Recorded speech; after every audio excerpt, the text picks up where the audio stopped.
करोड़ रुपए का अलग अलग प्रोजेक्ट का शिलान्यास और लोकार्पण हुआ है। इसमें रोड, रेल और गैस इंफ्रास्ट्रक्चर से जुड़े अनेक प्रोजेक्ट्स हैं और सबसे बड़ी बात, दरभंगा में एम्स का सपना साकार होने की तरफ एक बड़ा कदम उठाया गया है। दरभंगा एम्स के निर्माण से बिहार के स्वास्थ्य क्षेत्र में बहुत बड़ा परिवर्तन आएगा। इससे मिथिला, कोसी और तिरहुत क्षेत्र के अलावा पश्चिम बंगाल और आसपास के कई क्षेत्रों के लोगों के लिए सुविधा होगी। नेपाल से आने वाले मरीज भी इस एम्स अस्पताल में इलाज करा सकेंगे। एम्स से यहां रोजगार, स्वरोजगार के अनेक नए अवसर बनेंगे। मैं दरभंगा को, मिथिला को, पूरे बिहार को इन विकास कार्यों के लिए बहुत बहुत बधाई देता हूं। साथियों, हमारे देश में सबसे बड़ी आबादी गरीब और मध्यम वर्ग की है और बीमारी भी सबसे अधिक इन्हीं वर्गों को प्रभावित करती है। इस वजह से इलाज पर इनका खर्च भी बहुत ज्यादा होता है। हम सब उसी पृष्ठभूमि के हैं, गरीब और सामान्य परिवारों से निकले हैं। इसलिए घर में कोई गंभीर रूप से बीमार पड़ता है तो कैसे पूरा घर संकट में आ जाता है। हम इस चिंता को भली भांति समझते हैं और पहले के दौर में स्थितियां भी बहुत कठिन हुआ करती थी। अस्पताल बहुत ही कम थे, डॉक्टरों की संख्या बहुत ही कम थी, दवाइयां बहुत महंगी थी, बीमारी की जांच का कोई ठिकाना नहीं था और सरकारें सिर्फ वादों और दावों में ही उलझी रहती थी। यहां बिहार में जब तक नीतीश जी सरकार में नहीं आए थे, तब तक गरीबों की इस चिंता को लेकर कोई गंभीरता ही नहीं थी। गरीब के पास चुपचाप बीमारी सहने के अलावा और कोई चारा नहीं था। ऐसी स्थिति में हमारा देश कैसे आगे बढ़ता?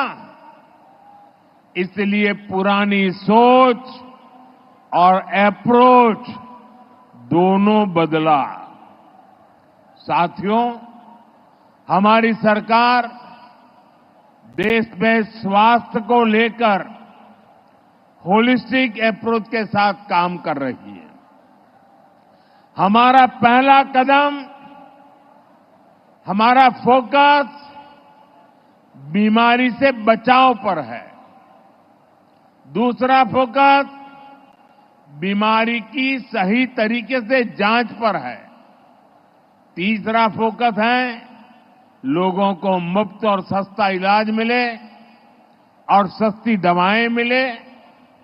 हमारा चौथा फोकस है छोटे शहरों में भी इलाज की बेहतरीन सुविधाएं पहुंचाना, देश में डॉक्टरों की कमी को दूर करना। और हमारा 5वां फोकस है स्वास्थ्य सेवाओं में टेक्नोलॉजी का विस्तार करना। भाइयों और बहनों, कोई परिवार नहीं चाहता कि उसके घर में कोई बीमारी पड़े। शरीर स्वस्थ रहे, इसके लिए योग, आयुर्वेद, पोषक खान पान का महत्व लोगों को बताया जा रहा है। फिट इंडिया मूवमेंट चलाया जा रहा है।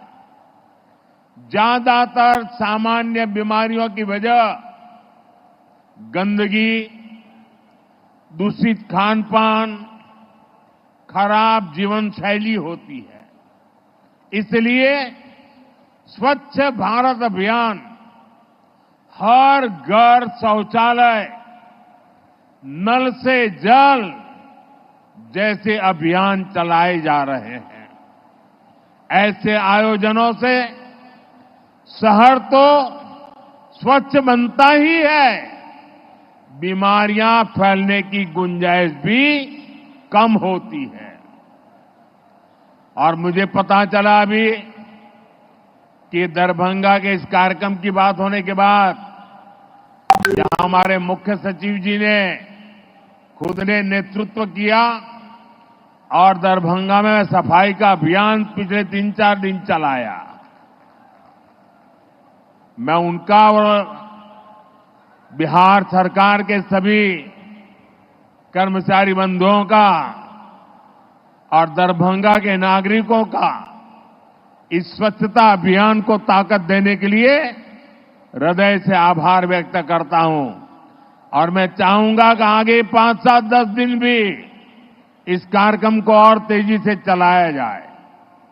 साथियों, ज्यादातर बीमारियों का अगर समय रहते इलाज शुरू कर दिया जाए तो उन्हें गंभीर होने से रोका जा सकता है। लेकिन महंगी जांच की वजह से अक्सर लोग बीमारी के बारे में जान ही नहीं पाते। इसलिए हमने देश भर में 1.5 लाख से ज्यादा आयुष्मान आरोग्य मंदिर बनाए हैं। इससे कैंसर, डायबिटीज जैसी अनेक बीमारियों के बारे में शुरू में ही पता लग सकता है। साथियों, आयुष्मान भारत योजना से अब तक देश में 4 करोड़ से अधिक गरीब मरीजों का इलाज हो चुका है। अगर आयुष्मान भारत योजना न होती तो इनमें से ज्यादातर लोग अस्पताल में भर्ती ही नहीं हो पाते। मुझे इस बात का संतोष है कि इनके जीवन की बहुत बड़ी चिंता एनडीए सरकार की योजना से दूर हुई।